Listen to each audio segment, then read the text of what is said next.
In Canada, a young boy named James is sick in bed. Another boy named Victor keeps company with the young boy. James' father comes in to check on him, but he has to leave the room soon, as the establishment's groundskeeper is making a mess outside. The groundskeeper kills James' father, and the boy cries above his dead body. James is infuriated, and that makes him pull his claws out of his fists. He is a mutant. The young boy charges at the groundskeeper and pins him against the wall by impaling him with his claws. As the groundskeeper dies, he tells James that he is his biological father. James tries to run away, but Victor, who is proven to be his half-brother, runs after him. He tells James that they need to run away but stick together, taking care of one another. As the years go by, the two brothers stick together. They join the Civil War, and they fight side by side. Then, they join World War I and World War II. They are impossible to kill. They are the greatest asset the army has. However, the war takes a toll on them, and Victor becomes increasingly more violent.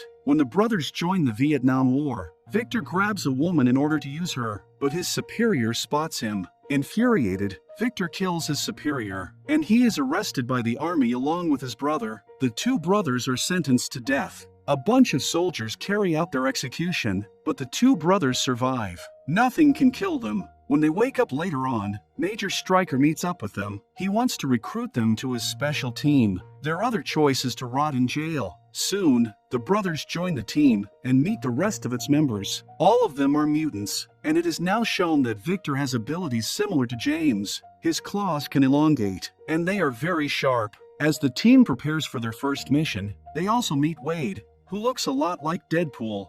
He is a swordsman and considered a lethal soldier. He has some brutal combination of skills. When the team lands in Nigeria, another mutant Maverick eliminates all the soldiers with his guns. He is so good at this that he can hit his target from miles away. However, a soldier survives this onslaught. He was hiding inside the war tank. He tries to kill all the invaders with a cannon attack, but another team member, Fred, uses his hand to block the barrel, which results in a tank explosion. When they enter the building, the boss sees them through cameras and cuts the power, so they can't able to reach to his room. But mutant Bradley uses his power to get the power back. The security guards get ready. As soon as the elevator opens, Wade shows his sword skills, and even cuts the bullet in half. He single-handedly eliminates all of them. The boss tries to get his gun, but John uses his teleportation power to stop him. However, the boss of the rivals believes that they came to steal his diamonds, but Stryker is interested in a rock. The man has no idea, and only believes it is a plain rock. As Stryker asks around the village, he is told by a man that the rock came from the sky.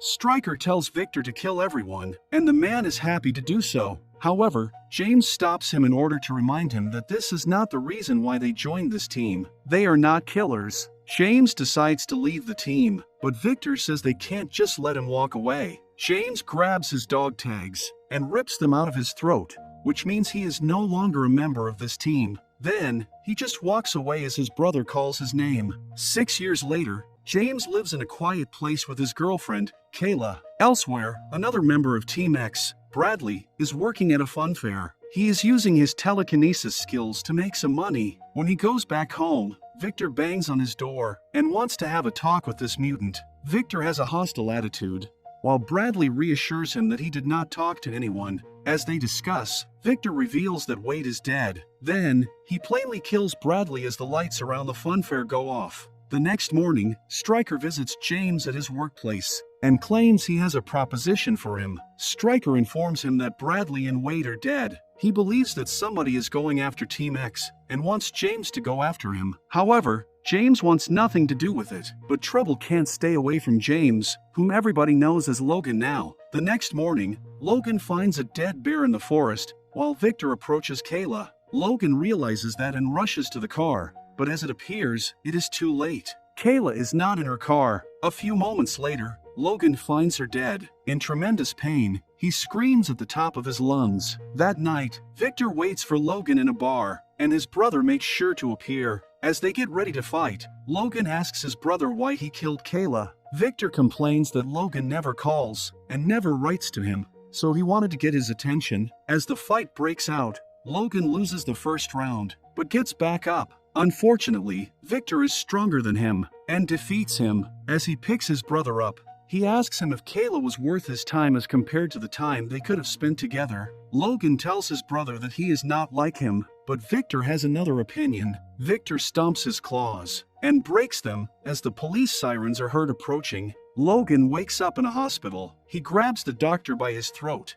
asking him about Victor. The doctor has no idea what he is talking about, but Stryker appears out of nowhere to tell him that he can help him out. Logan is mad at him as well, but Stryker claims that Victor is not working for him. He wants Logan to help him stop Victor because he is getting out of control. In addition, Stryker claims he has something that he can use to defeat Victor. Logan agrees to work with Stryker, but he only wants to know where Victor is. Then, Stryker should get out of his way. Stryker takes Logan to a lab where he is going to infuse him with adamantium, a substance that will make him indestructible. Before they begin, Logan asks to have a new dog tag created with the word Wolverine carved on it, something that Kayla had come up with. As the operation begins, Logan starts experiencing excruciating pain as various memories flash in his mind. For a moment, his heartbeat stops, but he gradually comes back to life. All this time Stryker refers to him as Weapon X, which might be kind of weird, since he already has a name. One of Stryker's trusted mutants, Zero, asks what they are going to do with Logan. Stryker replies that they will use his DNA to create 11, but that is not all. Stryker orders his people to erase Logan's memory. Wolverine hears that and is able to jump out of the infusion chamber. Then, he escapes the base. Stryker shows his true face when he asks Zero to hunt him down and kill him. Logan runs to a farm and enters a random barn as an old couple returns to their house. The old man enters the barn and finds him without any clothes. After the old man makes sure that he is not a drug addict, he invites him to the house.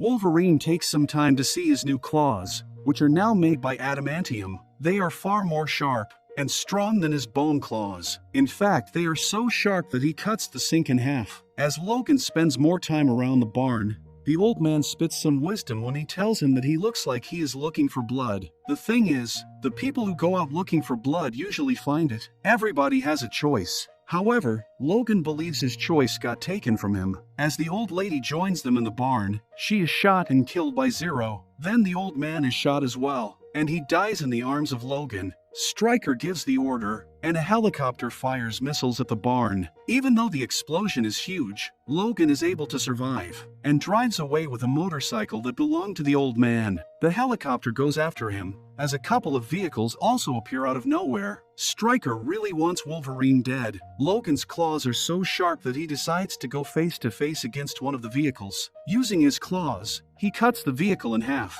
Then, he decides to do the same exact thing with the helicopter. He jumps on it and cuts its wings with ease. When the helicopter is down, Stryker communicates with Zero to ask him if Logan is dead. Logan grabs the headset and tells Stryker that he is coming to get him after he kills Victor. While walking away, Logan lights a fire, and the helicopter blows up, killing Zero. Back in the lab, Stryker knows that Wolverine will be hard to kill, so he tells his people that they need to make adamantium bullets. This way maybe they can stop him. Later, Logan meets up with some of his old friends from Team X. One of them, John, tells him that they are all full of guilt, because at some point they realized Stryker was making them hunt down other mutants. Then, Logan meets another old friend, Fred, who has become obese, because he developed an eating disorder due to his guilt. Logan asks him about something he heard Stryker mention, a place called the Island. Fred is not in the mood for a talk, and mishears Logan, thinking that he just called him a blob.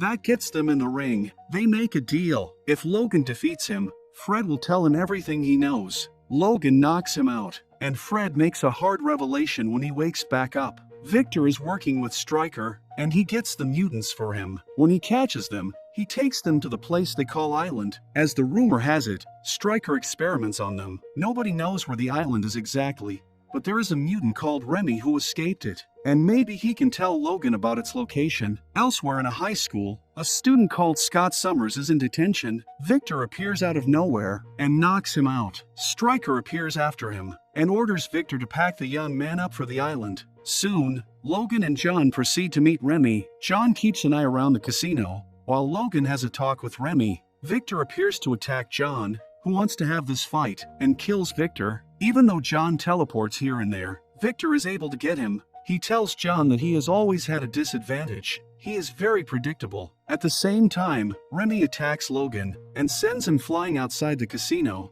because he does not want to be taken back to the island, as Logan suggested. Outside, Logan sees Victor, and the two of them start fighting. This time Wolverine is stronger, but they are interrupted by Remy, who attacks and ruins the place. Victor finds an opportunity and escapes, as Remy gets in Logan's way. The two of them start fighting, but Logan eventually pins him down. He explains that he just needs Remy to take him to the island, because he wants to kill all the people who harmed him. Soon, Remy takes Logan to the island, and the latter starts searching for Stryker's lab. At the same time, Stryker's scientists are working on creating Weapon 11. This mutant is going to be named Deadpool. Logan finds the lab, but Stryker has a surprise for him. Kayla appears, and Stryker explains that she has been in the trick all along. Kayla is a mutant whose skill is hypnosis, but she can only use it when she touches somebody. Stryker needed to find a way to keep an eye on him, and she had Kayla seduce him. Logan walks away, while Kayla reminds Stryker that she did everything he asked her to do.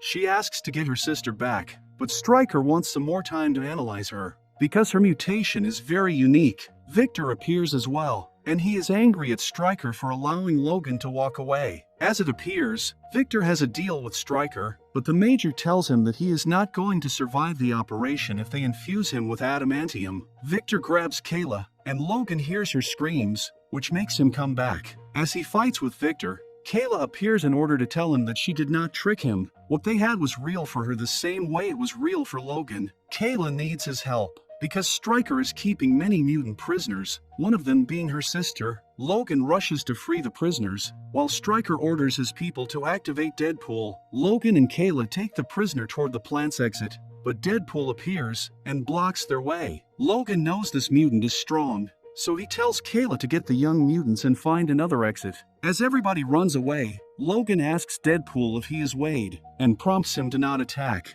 However, Deadpool is controlled by Stryker and is ordered to engage. While the two of them start fighting, the rest of the mutants are attacked by a dozen soldiers. Despite this, the young mutants work together and defeat the soldiers. Then, Kayla urges them to run, as she tells her sister that she has to stay behind and help Logan. In the meantime, Logan jumps on top of a tall grid tower, but he is surprised to see that Deadpool can teleport. The Wolverine is almost defeated, but Victor appears out of nowhere to help him. He says that he is the only person who is allowed to kill his brother. The two of them have to fight Deadpool together until they are able to get him. In the end, Logan sneaks up on Deadpool and removes his head from his shoulders. As Deadpool's head spins around shooting laser beams, the grid tower is cut in half and collapses. Logan with Victor are both alive, but Logan tells his brother that this changes nothing between the two of them. On the other hand, Victor says that they will always be connected to each other. They are brothers, and they are obligated to look after one another. Meanwhile, Stryker is loading a gun with adamantium bullets.